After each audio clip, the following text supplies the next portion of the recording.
Guys জীবনের প্রথম আমি এই টাইপের হ্যাকার দেখলাম, জিপ্লাইন ইউজ করে শর্ট রেঞ্জে গান দিয়ে লং রেঞ্জে মারতেছে, তাও আর ফুল স্কোয়াড কি একসাথে মাইরা উধাও করে দিচ্ছে ভাই, একবারে চাঁদের দেশে পাড়া দিচ্ছে। দেখো জাস্ট গানটা ধরে আছে ভাই, গানটা ধরে আছে, দেখো ফায়ার গুলো কিভাবে যাচ্ছে।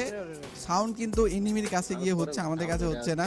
জাস্ট গান হাতে ধরে আছে, এর রেঞ্জের মধ্যে থাকলেই কিন্তু এনিমি ড্যামেজ খাচ্ছে আর নক হয়ে যাচ্ছে।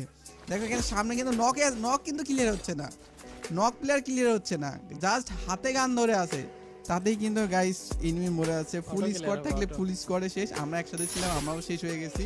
এন্ড তোমরা দেখো ভাই, ও 12টা কিল করে ফেলছে, এন্ড আরো কিন্তু 23 জন 21 জন অ্যালাইভ আছে। দেখা যাক, ওরে বাবা 16টা কিল। ভাই কই মারতেছে ভাই, এটা কি ছিল, এটা কি ছিল, মুখো ইউজ করতেছে সবগুলাকে দেখতে পাচ্ছ ভাই। সেকেন্ডের মধ্যে স্কোয়াড শেষ, 19টা কিল করে ফেলছে। এখন দেখা যাক লং এ আর কোন স্কোয়াড আছে। এই দেখো দেখো দেখো, ও কোথায় আছে ভাই, কোথায় আছে, দেখো এনিমি মেরে দিল। গাইস সবাই তোমরা কি করবা, এইরকম হ্যাকার দেখলে একবারে রিপোর্ট দিয়ে দিবা, রিপোর্ট দেওয়ার সাথে সাথে কিন্তু হচ্ছে আইডি ব্যান করে দিচ্ছে গ্যারেনা। তো আমরা হচ্ছে গেমটাকে সুন্দর করতে চাই, এই জন্য ম্যাচে দু একটা হ্যাকার যদিও ভুলবশত পড়ে, সেক্ষেত্রে সবাই হচ্ছে রিপোর্ট দিবা, রিপোর্ট দিলেই কিন্তু হ্যাকারের আইডি ব্যান হয়ে যাবে।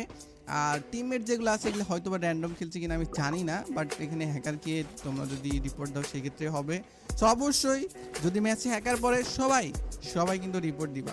তো লাস্ট পর্যন্ত দেখি লাস্ট মোমেন্টে একটা গাড়ি প্লেয়ার থাকে, সেটাকে কিন্তু মারে। সো দেখো ও বাবা।